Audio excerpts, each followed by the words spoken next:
ቢስሚላህ ወልሐምዱሊላህ ወሚነል ሙእሚኒን አላለማየ ሰዎቹ አምነናል እያሉ በቃላቸው መግለጫ ሰጥተው ነበር።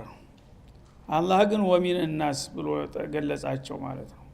ከሰዎች መካከል አለ እንግዲህ አንዳንዶቹ አላህ ያወፈቃቸው በእምነታቸው ጠንተው መልካም ስራ ሰርተው ጌታቸው ጋራ የሚተዋወቁና ለጥሩ ውጤት የሚበቁ ሆነው ያሉ፣ ሌሎቹ ደግሞ ከጎናቸው ግክ መግቢያው ላይ እንደተጠቀሰው በምላስ ብቻ የእምነት ቃል መናገር እምነት አማኝ ያደርገናል መስሏቸው ሚነናስ ከሰዎች መካከል መየቁሉ የሚል አለ። አመና ቢላህ በአላህ አምነናል ይላሉ በጥቅሉ ማለት ነው። በአላህ አምነናል በአላህ አስታመን ድረስ መንሸሂድ አላ ኢላሃ ኢላላህ አነ ሙሐመድ ረሱሉላህ ደኸለ الجنة ይላል ማለት ነው ባጭሩ። ማሻአላህ አለይ እንደዚህ ዝም ብለው ጢብ ብለው በአንድ እርምጃ ጀነት ሊገቡ የሚያምራቸው አሉ ይላል አላህ Subhanahu Wa Ta'ala። فاذا اوذي في الله ግን ይሄን አይነት እምነት ካወጀ በኋላ እንግዲህ አማኝ ከሆንክማ እምነትህ ካንጀትህ ነው ካንገትህ መፈተን አለበት ተብሎ ያ የተባለው ፈተና መምጣት ሲጀምርና በዲኑ ሳቢያ የተለያዩ ነገሮች ተጽኖ ሲያርፍበት ይላል ጃአለ ፊትነተ الناس እነዚህ አላህ ጠላቶች በሱ ላይ የሚያደርሱበት የጫና እየከበደው ይመጣና እንግዲህ በህይወቱ በጤንነቱ በሀብቱ በገንዘቡ በተለያየ አካባቢ ተጽኖ ሲያረጉበት ያን ነገር ተሚገባው በላይ ይከብደዋል ማለት ነው። እኔ እምነቴ እስከያዝኩ ድረስ የመጣው ይምጣ ብሎ መመከትና መቋቋም ሲገባው ከሰዎች የሚደርሰው ነገር ልክ እንደ ጀሃነም ከብዶ የማይዘለቅ ነገር አድርጎ ያየዋል ማለት ነው። ከአዛቢላህ ልክ እንደ አላህ ቅጣት አድርጎ ያየዋል የሰዎችን ጥቃት። ያኔ ይሸነፍና በቀላሉ እጅ ይሰጣል። እንደ እናንተ ያላችሁትኝ ሁሉ ለማድረግ ዝግጁ ነኝ ብሎ እምነቱን የሚጥላል ማለት ነው ለሰዎች ተብሎ። ያኔ ከሰረ ከፈተና ወደቀ ማለት ነው። በሱ አስተሳሰብ እንግዲህ የተለያዩ የአላህ ጥላቶች ተጽኖ ሲያረጉበት እኔ እንደዚህ ምን አጨቃጨቀኝ እንደ ጊዜው እንደ ሀገሩ አልሆንም እንደ ብሎ ወደ እነሱ የሚቀላቀል ከሆነ ያኔ በቀጥታ ገና በማልዳው ወደቀ ተፈተና ማለት ነው። እና ምን ማለቱ ነው ይሄ? እነዚህን ሰዎች ጥቃት ከመቋቋም ይልቁንስ ጀሃነም ይቀለኛል የሚል ይመስላል ማለት ነው። እንደ ጀሃነምን ብገባ ይሻለኛል እዚህ ከሚያሰቃዩኝ፣ ጀሃነምን ቀላል አደረጋት ከሰው ቅጣት ማለት ነው። የአላህ ቅጣት ደግሞ በጣም በእጅጉ የከበደ ሆኖ እያለ እሱ ግን ለትንሿ ነገር ብሎ አንዲት ቁንጥጫ ቆነጠጣለሁ ብለህ መላይን ሲኒን እንደገና ጀሃነም እኖራለሁ ብለህ የምትመርጥ ከሆንክ ምን ያህል ጅል ነህ ማለቱ ነው። እንደ አላህ ቅጣት አድርገው የሚፍረከርኩ አሉ ለሰው ጥቃት። የሰው ጥቃት ግፋ ቢል ሞት ነው የሚያመጣው። ከዛ በላይ ምንም ሊያረጋ እቅዲ ማ አንተ ቃት انما تقضي هذه الحياه الدنيا له سحرة فرعون እና ያውም ወደው ሰልመው ማን ነው። በዚህ በዱንያ ላይ አንተ የፈለከውን ኃይል ሁሉ ተጠቅመህ እኛን ለማሰቃየት ብትሞክር መጨረሻ ሞት ይገለግለናል። ከሞት በላይ የምታመጣው ነገር አለ አሉ። ይሄንን ማድረግ ትችላለህ፣ ግን የዘላለም ኪሳራ ውስጥ አንገባም ለህይወታችን ብለውን አሉ። እንደዛ ነው መጥናት ያለብህ ማለት ነው። ሰዎች ግን ዛሬ ስዲብ ቃል እንኳን ስትነግሯቸው የማይጠብቁ ሰዎች አሉ። እንደባይኑ እንዲህ ሲያረግህ መሬት ትገባለህ ማለት ነው። ከንፈሩ እንዲህ ተነከሰብህማ ተው ሽንት ያመልጣል።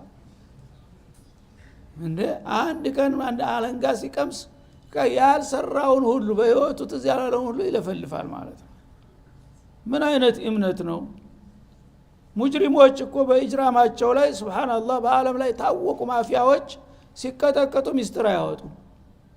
ለምን? ያ ለዓላማቸው ስለሚያበላሽባቸው ንጹሃን መስለው እስከ መጨረሻ ተቀጥቅጠው የሚሞቱ አሉ ሙጅሪሞቹ አንበገርም ብለው ማለት ነው። አንተ ግን ላኢላሃ ኢላላህን ይዘህ ጀነት እየጠበቀህ እያለ እንደገና ገና አንድ ካፊር እንዲህ ሲልህ መሬት የምትገባ ከሆነ ምኑ ላይ ነው ያመንከው ነው የሚለው አላህ Subhanahu Wa Ta'ala። ጽናት ወሳኝ ነው ማለት ነው በእምነት ላይ። እና ለትንሽ ለሾኳም ለንቅፋቷም የምትፍረከረክ ከሆንክ ይሄ እንግዲህ እምነት የቃል እምነት ብቻ ነው እያለ ነው አላህ Subhanahu Wa Ta'ala።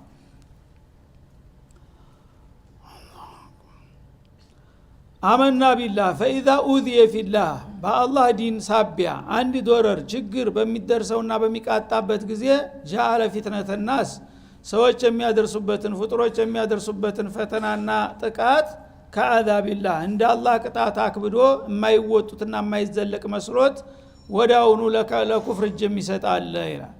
ወለኢን ጃአ ነስሩ ሚን ረቢክ በዛ ሁኔታ ላይ እያለ በአጋጣሚ ሙእሚኖቹ አይለው ከጌታ የሆነ ነስር ደርሶላቸው ጥሩ ውጤት ከተዘገበ ደግሞ እንዲህ አይነቶቹ አወላዎችና ኖርባዎች ለየቁሉን ይላሉ እንደ አይናቸውን በጨዋጥበው ኢና ኩና ማአኩም እኛ እኮ ሙእሚኖች ነበር እናንተው ጋር ነበር ይልሃል ማለት ነው። ትግል ውስጥ የለም እንግዲህ እንደዚህ ነው ያለ ምክንያት እየደረደረ ወለም ዘለም እያለ ይቆይና ሌሎቹ ታግለው ጥሩ ውጤት ላይ በሚመጣ ጊዜ ያኔ ደግሞ ግንባር ቀደም ሊሆን ይችላል በጥቅም ማለት ነው።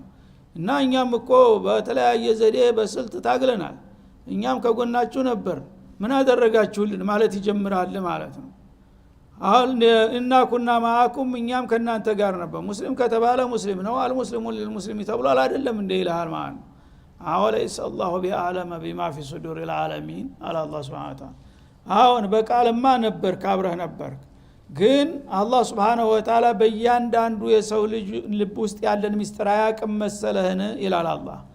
በልባችሁ ውስጥ ትክክለኛ አማኞች ሆናችሁትና ኖር ባይና አስመሳዎችን ሰዎችን ልታታልል ትችላለህ እኔ ግን በእያንዳንዱ በልብ ውስጥ ያለውን ስሜት አውቃለሁና የምታታልለውን ፈልግ በለው ይላል አላህ Subhanahu Wa Ta'ala። እንግዲህ አፈጮሌዎች ናቸው የዚህ አይነት ሰዎች ወደ ነፈሰበት ነው የሚነፍሱት ወደ አሸነፈው ነው የሚቀላቀሉት። እና መጀመሪያ አላማውን ለቆ እኔ እስላም ባል ነገር የሚቻል ነገር አይደለምና እኔ ማነው በጤና መኖር ይሻላል የሚልን ይመርጣል ማለት ነው። በአጋጣሚ ግን ለሙስሊሞች እድልና እንትን ተመጣ በለስ ከቀናቸው እሱ ደግሞ ግንባር ቀደም ሆኖ መሪ ሊሆንልህ ይፈልጋል ማለት ነው። በትግሉ የለም በጥቅም ላይ ግን ግንባር ቀደም ሆኖ እኛም አለንበት ብሎ ያሰፈስፋል ማለት ነው። ያኔ አላህ Subhanahu Wa Ta'ala ምን አለ አወለይስ አላሁ ቢአለመ ቢማ ፊ ሱዱር العالمين ሰዎችን ልታታልሉ ትችላላችሁ እኛም በተለያየ መንገድ ታግለናል እያላችሁ ታሰፈስፋላችሁ እኔ ግን በየልባችሁ ውስጥ ያለውን ስሜት አቅ ነበረ ብለህ ነገራቸው ይላል። ወላ ያለመን አላሁ الذين آمنوا አላህ እኮ እነዛን ተልባቸው ያመኑትን ሰው ይጠንቅቆ ያውቃል። ወላ ያለመን المنافقين እነዛ አስመሳይና አታላዎችንም ጠንቅቆ ያውቃል። ለማን ነው የምትነግረው ማንነትህን በለው ይላል አላህ Subhanahu Wa Ta'ala። እና እንግዲህ ለፈተና ብሎ በግልጽ ገሌ እንዲነው ብሎ በሰንጠረዥ ስምክን ባይጠራህም እንጂ እያንዳንዱ ማንነትህን ያውቃለሁኝ። በተለይ በነብዩ ጊዜ ሲያስፈልግ ነግሯቸዋል የተወሰኑትን ገሌ ገሌ ገሌ ገሌ የተባሉት የሰሩትን ቢሰሩ ሙናፊቆች ናቸው ተብሎ በሰንጠረዥ ለመግለጫ የተሰጠባቸው ሰዎች አሉ። ዛሬ ግን ወህይ የለምና እንደዛ ላይ ይገለጥ ይችላል ማለት ነው። አላህ ግን ሁሉ ጊዜም ያውቃችኋል። ያው ለእስላም ባጭር ታጥቃችሁ ሰለቸን ደከመኝ ሳትሉ የምትሰሩና የምትተጉ ካላችሁ እኔ ያውቅላችኋለሁ ሰው ባያውቅላችሁም እንደገና በተቃራኒው ደግሞ በመላሳችሁ እየደለላችሁ እያስመሰላችሁ እስላምን እንዳውም እየቦረቦራችሁ ለጥላት ከለላ የምትሰጡ ከሆናችሁ እኔም ያን አውቀዋለሁኝ። ስለዚህ ራስክን ነው የምታታልለው ይላል አላህ Subhanahu Wa Ta'ala።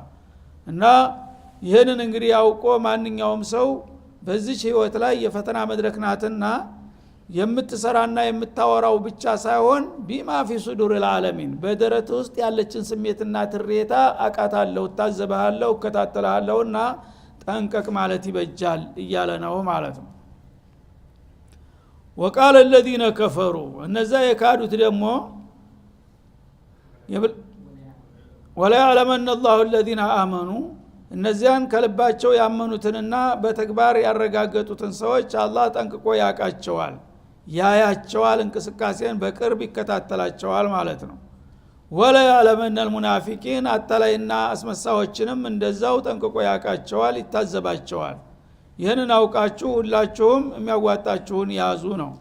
وقال الذين كفروا እነዛ ከሃዲዎቹ ደግሞ በበኩላቸው ከክፍደታቸው ብዛት የተነሳ መጠን አልፈው ምናሉ للذين آمنوا ለአማኞች ሲሰብኩ እተቢዑ ሰቢለና ሱብሃንአላህ እናንተ ሙስሊሞች አትጃጃሉ ኋላ ቀር ሆናችኋል ስለዚህ እናንተ እኛን ብትከተሉ ይሻላችኋል አሁን የሚሉን በአለም ዙሪያ ማለት ነው።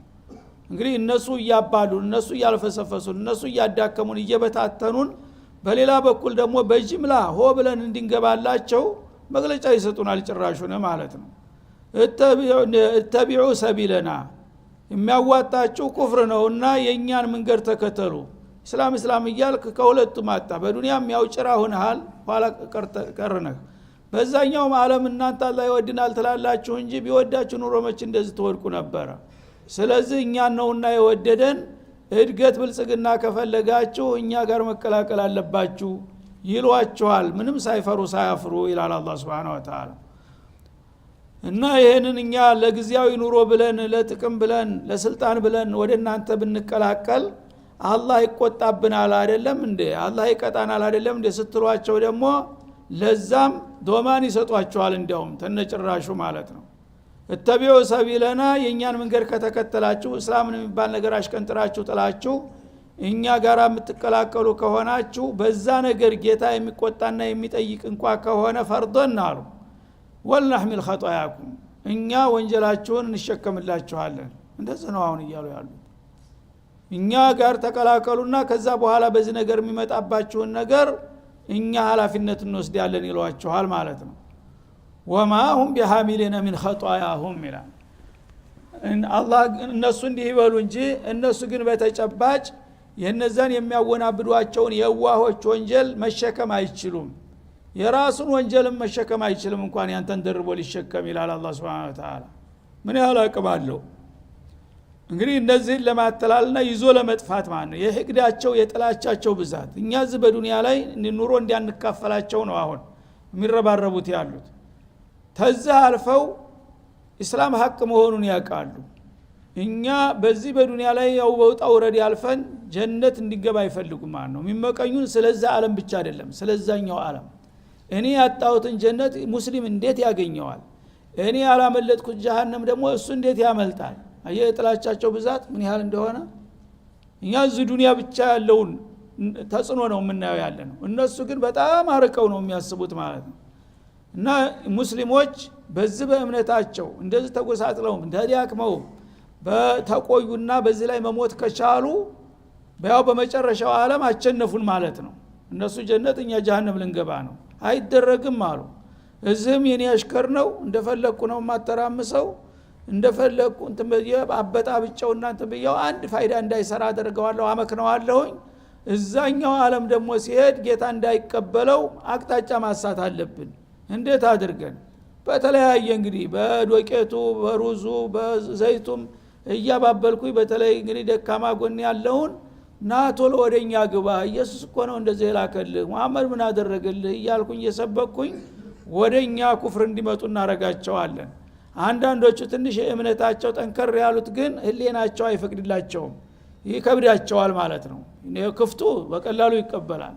ግን ትንሽ እምነት እንግዲህ ግንስት አስኳል ያለው በቀላሉ አይወጥለትም ኩፍርና እንዲያውን የለግዚያዊ ኑሮ ብዬ በቃ አኺራ ያላጠፋ ነው ጀነት ላጣ ነው ብሎ ሲያወላውል ሲያውት ምን ይላሉ ሲያደፋፍሩት ወልነህሚል ኸጣያኩም በዚህ ነገር ኩነኔ ይመጣብኛል ብለህ ከሆነ አትፍራ ይልሃል ማለት ነው። እኛ በዚህ ነገር ሙሉ ኃላፊነት እንወስዳለን። በእናንተ ላይ የሚመጣውን ነገር እኛንና ይሄን ነገር የነገራቸው እነሱን ተምትቀጣ እኛን ቅጣ ብለን ኃላፊነት እንወስድልሃለን ሲለው እውነት ይመስለዋል። እነዚህ የሰለጠኑ ሰዎች መቼም የሚናገሩት ውሸት አይሆንም ብሎ ነው የሚያስበው ማለት ነው። ሰይጣን መሆኑን አያውቅም። ቆዳቸው ብቻ የሰው ቆዳ ለብሰው ስለዚህ እኛ የእናንተን ወንጀል እንሸከምላችሁና ተተጠየቃችሁም ተጠያቂነቱን ወደኛ ተሐውሉታላችሁ ብለው ይሰብኳቸዋል ነው የሚለው። ወማሁም ቢሐሚሊን ሚን ኸጣያሁም ይሄ ውሸት ነው። አንድ ሰው የሌላኑ ሰው ወንጀል መሸከም አይችልም አይፈቀድለትም ጭራሹን ማለት ነው። ላ ተዚሩ ዋዚረቱን ውዝረ ኡኽራ ይልሃል። የፈለገው ሰው ሙሉ ፈቃደኛ እንኳ ቢሆን የሌላን ወንጀል መሸከም አይችልም በሰበብ ታልሆነ በስተቀር ማለት ነው። ስለዚህ አንተ እገሌን ላዲ ነው ብለህ እና እሱን ተምትቀጣ እኔን ቅጣ ብለህ ኃላፊነት ልትወስድ አትችልም። መጀመሪያ የጀሃነምን ክብደት ስለማታውቃት ነው እንጂ እንደው በአጋጣሚ ላድርግ ብትል ጀሞ አላህ አይፈቅድልህም። አንተንም እሱንም ነው የሚያዳፋህ እንጂ የሱን እንደገና ደርበህ ተሸክመህ ልትሄድ አትችልም ማለት ነው። ወማሁም ቢሐሚሊነ ሚን ኸጣያሁም ሚን ሸይ ተወንጀሎቻቸው ሙሉ በሙሉ ይቅርና አንድ ቅንጣት አንድ ነጥብ እንኳን የሌላ ሰው ወንጀል ጨምሮ ራሱ ላይ ደርቦ ሊሸከም የሚችል የለም። ኢነሁም ለካዚቡን አላህ በዛ አባባላቸው እነሱ የለየላቸው ውሸታሞች ናቸው እና ሲያወናብዷችሁ ነው እንጂ ይሄ ነገር እንደማይሳካ እነሱም ያውቁታል ማለት ነው። ከዛ በኋላ ያን ነገር እንግዲህ ሙስሊሞቹ እንዳይበሉና እንዳይታለሉ ምናልባት እሱ እኔ ኃላፊነት ወስዳለሁኝ ብሎኛልና ይወስድልኛል ብለህ እንዳትታለል ታለ በኋላ ግን እነሱ በሰሩት ደባ ተጨማሪ ሸክም እንደተመኙት እንደሚሰጣቸው ሊገልጥ ነው ቀጥሎ ማለት ነው። ወላ يحملون اثقالهم እነዚህ ኩፋሮች ለራሳቸው ከፍረው እንደገና ሌላ የከፈረ ሰው ሁሉ ወደ እነሱ እምነት የተቀላቀለን ሁሉ ወይም ከእምነት የወጣን ሁሉ በሙሉ እኛ ኃላፊነት እንወስዳለን ያሉት ሰዎች ይሁንላቸው እንደተመኙት አረግላቸዋለሁ አለ። ለያሚሉና አስቃለውም የራሳቸውን ከባድ ወንጀል ኩፍራቸውን ሽርካቸውን ኢጅራማቸውን በዛ የተዘገበውን ሁሉ ፋይላቸውን ተሸክመው አንግበው ይነሳሉ ይላል። ወአስቃለን ማ አስቃለህም እንደገና ከነሱ ሸክም ደግሞ ሌላ ተደራቢ ደብል ይጨመርላቸውና እንደተመኙት ያም ይሆንላቸዋል ይላል። ማለት ምን ማለት ነው? እንግዲህ ሰውን ለማወናበድ ሊያደርገው የማይችለውን ነገር እኔ ያንተን ወንጀል የተሸክሜ እኔ ባንተ ፈንታ አቀጣልሃለሁኝ ካለ እንዳለው ይሆንለታል፣ ችግር የለም ማለት ነው። ግን ያንን ሰውዬ ያዲነውም ነው ያወናበደውን ሰውዬ እነሱ ያንተን ወንጀል እኔ ወስድሃለሁ አንተ ነጻ ትሆናለህ ብለው ነው ቃል የገቡት። ግን የዛን ሰውዬ ወንጀል ሊወስድ አይችልም ማለት ነው። ትፈልጋለህ አይደል ደብል ወንጀል ይሺ እሰጣለሁ በነጻ መጃነን አለ አላህ Subhanahu Wa Ta'ala። ግን ያ ሰውዬ ያወናበርከው ሰውዬ እኔ ነኝ ጌታውን ምክር ትቶ ያንተን የሰይጣኑን ስለተቀበለ እሱን ማዳን አትችልም፣ አብራችሁ ወረዱ ይባላሉ ማለት ነው። እና እነዛ ሰዎች እንግዲህ የእናንተን ወንጀል እኛ ላይ ጣሉት ስላሉ ያ ተፈለጉ አድርግላቸዋለሁ በፍቃዳቸው ሌላ ወንጀል ይጨመርልን ካሉ ጨምሬ ልጭናቸው ይችላለሁኝ ማለት ነው። ወላ ይስአሉነ የውም القيامه ያነ በቂያማ ቀን አማ ካኑ ይፍተሩን በዱንያ ላይ ሲቀጥፉና ሲያወናብዱ ከነበረው ነገር ሁሉ ይጠየቃሉ። አንተ እኮ እንዳውም ለራሱ መካድና ምንት ማለቱ አልበቃ ብሎ ሌሎቹን ሰዎች ሁሉ ወደ ኩፍር ንቶሎ ተከፈራችሁ በኩፍር ብትጠየቁ እኔ ኃላፊነት ወስዳለሁ ትላለህ እያልክ ታወናብር ነበር አይደለም? በል እንግዲያ ያከፈርካቸውን ሰዎች ሁሉ ወንጀል ጨምረህ ተሸከም ይባላል ማለት ነው። እነሱ ግን ኃላፊነት ተወስዶልናልና ነፃ እናልፋለን ያሉት ሰዎች እናንተ ምንም አልተነካባችሁም፣ የራሳችሁን ተሸክማችሁ ተከትላችሁ መሄድ ትችላላችሁ ነው የሚሆነው ውጤቱ ነው የሚለው። ስለዚህ እንግዲህ ይሄ ሁሉ ፈተና ነው ማለት ነው። መጀመሪያ ሱራው ሲገባ ያው በፈተና ላይ የጀመረውና ሁሉም እየተፈተነ ነው ማለት ነው። ሙናፊቁም ብልጥ ሆኖ ያው ተሙስሊሙም ተካፊሩም ያለቃልቃል አታመልጣትም ገባ ብትገባ። ካፊሩም የለየለት ጭራሹን ራሱ መክፈር አልበቃው ብሎ ሌሎቹን ክፈሩ እኔ ኃላፊነት ወስድላችኋለሁ የሚለውም እያወናበደ ነው። ሙእሚኑም እንደገና አማኝ ነኝ ብሎ ሲያበቃ እነዚህ አወናባጆች የሚቀበለውና የሚከተለው እሱም እየተወናበደና ፈተና እየወደቀ ነው። ሁላችሁም እየተንጠባጠባችሁ ጀሃነም ላይ ትገናኛላችሁ ይላል አላህ Subhanahu Wa Ta'ala። እና ፈተናን እንግዲህ ማለፍ አለባችሁ። የሁሉ የፈተና ውጤት ነው። እንግዲህ ሁሉም መጀመሪያ ኻሊቁን አውቆ አክብሮ የጌታን ጥሪ ተቀብሎ ቢሰልም ኑሮ እዳለቀ ነበር። ሁሉም ግን እያንዳንዱ በየርከኑ እየተንጠባጠበ ነው ያለው ማለት ነው። አንዱ ገና ከመነሻው ኢማን አልቀበልም አለ በቃ። ያልበቃው ብሎ ደግሞ ሌላው የተቀበሉትን ተመንገድ እየዘረጠጠ እንደገና ወደ ኋላ ሊያስቀር ሞከረ ማለት ነው። ሁላችሁም ውጤታችሁን ታገኛላችሁ ይላል። ከዛ በኋላ የፈተናን ጉዳይ እንግዲህ አላህ Subhanahu Wa Ta'ala በዚህ መልክ ተጠቀሰው በኋላ ከተፈታኞቹ ዋና እንደናሙና የሚጠቀሱትን ሰዎች ሊያስከትልልን ነው ማለት ነው። እንግዲህ ካፊር ቢፈተን አያስገርምም። ወትሮው መንገድ ተሳስቷል፣ ተወናብዷል፣ ወደቀ ቢባል ችግር አይደለም። የሚያሳዝነው ግን ሙእሚን ሆኖ የሚወድቀው ነው። ወይ መጀመሪያውኑ በአንድ ፊቱ ካፊር አልሆነ ተትንገ አንዱ አንድ እርምጃ ተራምዶ ይወድቃል፣ አንዱ ሁለት እርምጃ፣ አንዱ 10 እርምጃ። ዙሮ ምግቡት አልደረስክ ያወደክ ማለት ነው። በየመንገዱ እየተንጠባጠብክ ከቀረክ ያው ገሌ ቀድሞ ወደቀ ገሌ ተከትሎ ወደቀ ሆነ ቋንቋው ማለት ነው። ዳነ የሚለው ነው ዋናው ወሳኝ። አለፈ ካልተባለ አለፈ። በ20 ነጥብ ብትወድቅ በ30 ብትወድቅ ወደክ ነው። ያው 50 ታልገባ ማለፍ አትችልም ማለት ነው። ስለዚህ እነዚህ ሁሉ እንግዲህ ተፈታኞች በየመርከኑ ላይ እየወደቁ መሆኑን ያሳያል ማለት ነው። ከዛ ቀጥሎ እንግዲህ ፈተና የሚባለው ነገር የአላህ ሱና ልማድና ባህል ከመሆኑ የተነሳ አንቱ የተባሉትን ወዳጆቹን ሳይቀር እንዴት እንዲያፍረጠረጣቸውና እንደፈተናቸው ናሙና ሊሰጠን ነው ማለት ነው። ወለቀድ አርሰልና ኑሐን ኢላ ቀውሚሂ ይላል። በቃለ መሐላ ጀመረ። ወላሂ እንደማለት ነው። እቺ ዋወል ቀሰም ትባላለች። ወላሂ ስንል የምናመጣት ቃል ላም ላይ ገባች። እቺ ላሚቱ ደግሞ ሙወጢአተል ጀዋቢል ቀሰም ትባላለች። ወላሂ ወዒዘቲ ወጀላሊ በክብር በግርማዬ እምላለሁኝ አለ አላህ። ለቀድ አርሰልና ኑሐ ነቢዩላህ ኑህ የተባለውን ታላቁን ነቢይ በእርግጥ ልከነዋል። እንግዲህ እሳቸው የጌታ መልእክተኛ ምርጥ ሰው መሆናቸውን በቃለ መሐላ አረጋገጠ ገና በመግቢያው ላይ ማለት ነው። ኑህን የተባለውን ነቢይ ኢላ ቀውሚሂ በጊዜው ወደ ነበሩት ህዝቦቹ የኔ ተወካይ መልእክተኛ ሁንና እነዚህን ህዝቦች ወደ እስላም ጥራቸው፣ ወደ እምነት ጋብዛቸው ብለን ላክነው ይላል። እና እሺ ብሎ ሄደ። ስራውን ሲጀምር ምን አጋጠመው? ፈተናው አብሮ ጀመረ ማለት ነው። ሰዎቹ በቀላል የሚበገሩ አይደሉም። በኩፍር በጣም የጠጠሩ የገረሩ ነበሩና ሄዶ ወገኖች እያለባያብላቸው እንዲህ በቀላሉ የሚቀመሱ ሆነው አልተገኙም ማለት ነው። ፈለቢተ ፊህም አልፈሰና እነዚህን የገረሩና የደረቁ ሰዎች ወደ እምነት ለማምጣት ለማለበዘብ ያላደረጉት ጥረት የለም።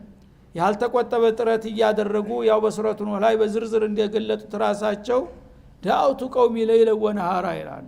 ሌት ተቀን 24 ሰዓት ሳያርፍ ዳዕዋ የሚያደርግ ሰው አይታችሁ ሰምታችሁ ታውቃላችሁ?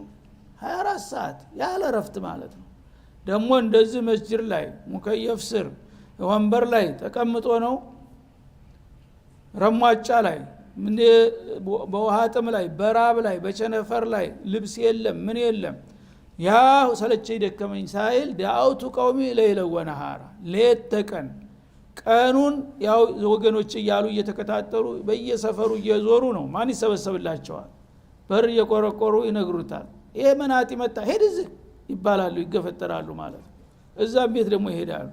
እንዲህ እያሉ ቀጠሉበት ማለት ነው። ስንት ቀን፣ ስንት ሳምንት፣ ስንት ወር ምን ትገምታላችሁ? የኛ እድሜ እንግዲህ ግፋቢል 60 አያልፍም።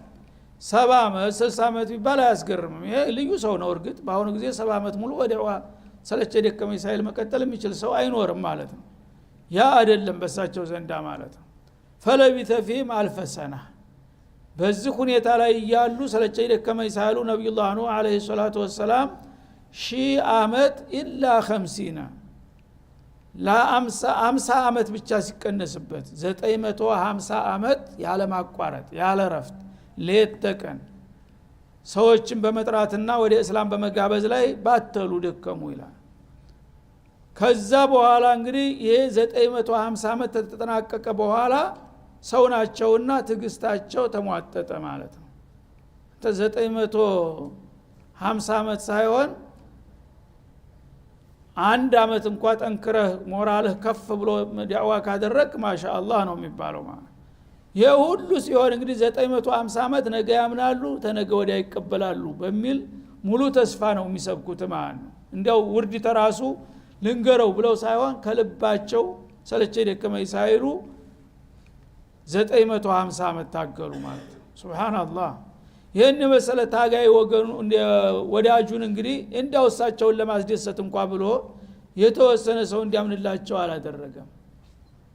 የታጋዮች ሁሉ አርአያ ሊያረጋቸው ስለፈለገ ማለት ነው። ታጋይ ማለት እሱ ነው ብሎ አጅዋሎችን የሰው ልጆችን እስከ መጨረሻው በምሳሌነት እንዲያስተምሩ ነው የፈለገው ማለት ነው። መንፈሰ ጠንካራነታቸውን እና አብዱላህ ኢብኑ አባስ እንደሚሉት ያው ብዙ ነብዮች የሚላኩት እድሜያቸው 40 ዓመት ሲሞላ አምሯቸው ሲያብር ነው የሚላኩት። በ40 ዓመት የተላኩት ይላሉ። ከ950 እንግዲህ ሳይላኩ በፊት 40 ዓመት አልፋለች ማለት ነው። እሷ ስትጨመር ምን ይሆናል? 990 ማለት ነው። ከዛ በኋላ እንደገና ተዲል በኋላ ደግሞ 60 ዓመት ተቀምጠዋል። አላማው እንግዲህ ጥላት ተጠፋ በኋላ 60 ዓመት ምን ሆነ ሲደመር 1050 ዓመት ማሻአላህ እድሜ ሰጥቷቸዋል። ግን ይኸው ጥንቅጥ እድሜ ነው። ፎይ ብለው አይደለም የሚኖሩት ማለት ነው። ይህ አይነት እንግዲህ ታጋይ ነበረ በአንድ ወቅት በዚች ምድራችን ላይ ማለት ነው። ሱብሃንአላህ። فاخذهم الطوفان በመጨረሻ ግን ሰዎቹ አፈርዶባቸዋልና እንደማይቀበሉ ሲያውቁ አቤቱታ አቀረቡ ማለት ነው።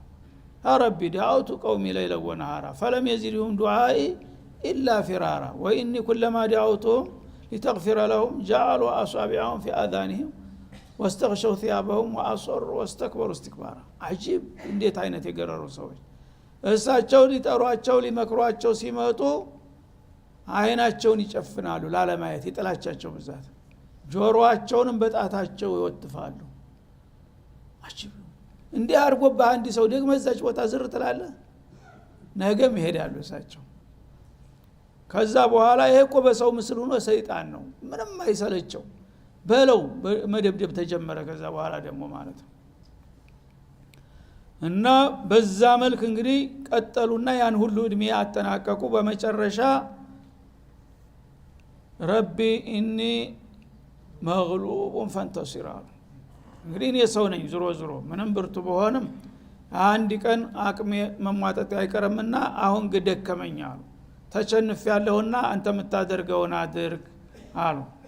ያኔ የጌታ ምላሽ መጣ ማለት ነው። እና ረቢ ኢኒ መግሉቡን ፈንተሲር ላ ተዘር አለ الارض من الكافرين ديارا። እንግዲህ አሁን እርምጃ የምትወስድ ከሆነ እንዳው ለኮፍ ያለ ነገር እንዳትወስድ ጠንከር ያለ እርምጃ መውሰድ አለብህ።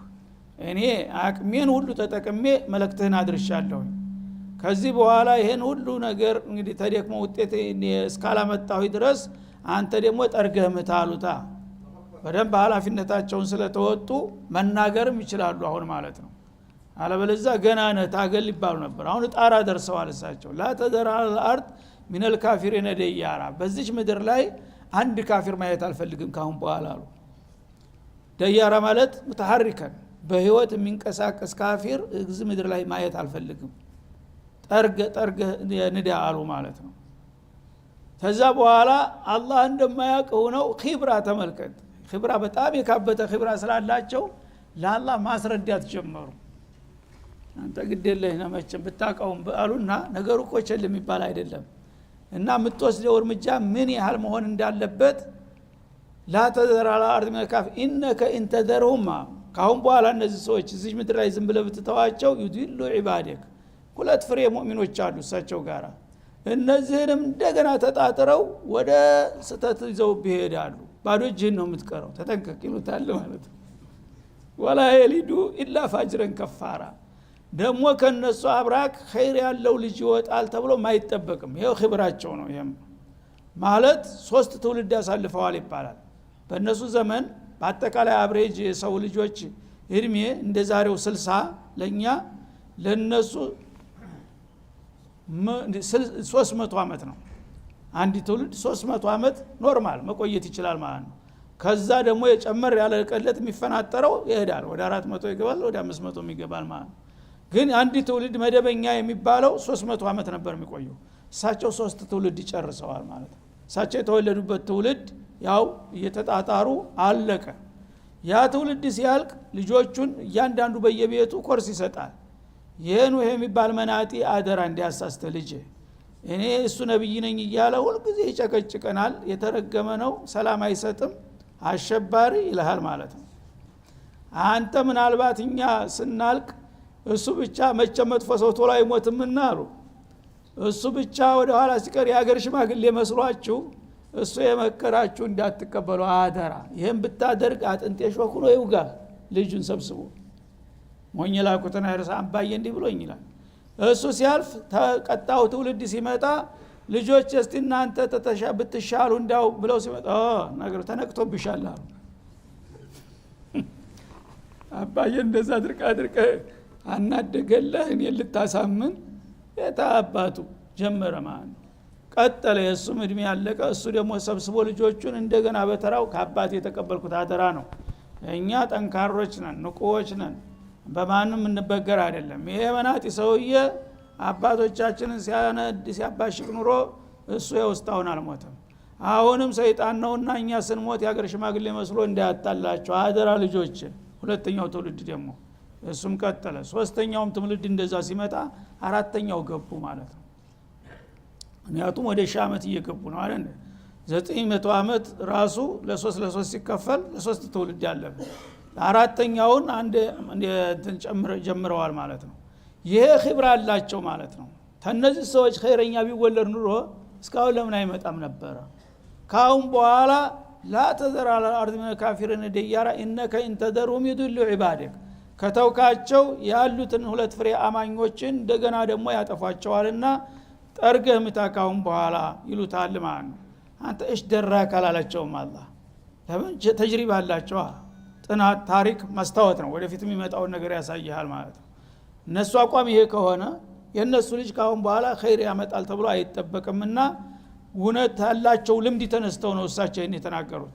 ይሄ علم الغيب ነው አንተ አታቅም አላላቸው ቂያሱ ትክክል መሆኑን አጸደቀው አላህ Subhanahu Wa Ta'ala ከዛ በኋላ ፈልተቀልማ ወላ አምርን ቀዲ ቁጥር ያልከውን አደርጋለሁ አለና አላህ በአጠቃላይ ዝናብ ተወደ ሰማይ የማያባራ ዝናብ ሳምንት ሙሉ ዶፍ ዝናብ ከመሬት ደግሞ ተፋለው መሬት ቅርስ ያለውን ገንፍሎ እንዲወጣ አደረ ፈልተቀልማ ተላይ የሚወርደውና ተታች ውስጥ የገነፍለው እንዳለ ወጥቶ ዓለም ዳርስተዳር አንድ ዩቃንሱና ቁጭ አለች ማለት ነው በሳቸው መርከብ ውስጥ ያለ ብቻ ሲቀር ደብዛው ጠፋ ሁሉ ይሄ እርምጃ ጀዛአ ሊመን ካነ ኩፊራ አላህ መጨረሻ ላይ ይሄን ያደረኩት ለዚህ ለተካደው ለተናቀው ለተጨቆነው ባሪያዬ ሽልማት ነው አለ አላህ Subhanahu Wa Ta'ala ይሄው እሱ ዋሲዑ ረህማን ቅድም እንዳልነው እሱ ዓለም ቢከፍር የሚጎዳው ነገር የለም ቢሰልም የሚጠቅመው ነገር የለም ግን የወዳጀን ደም አፈሳለብኛል የተካደው የተናቀው የተበደለው የተደበደበው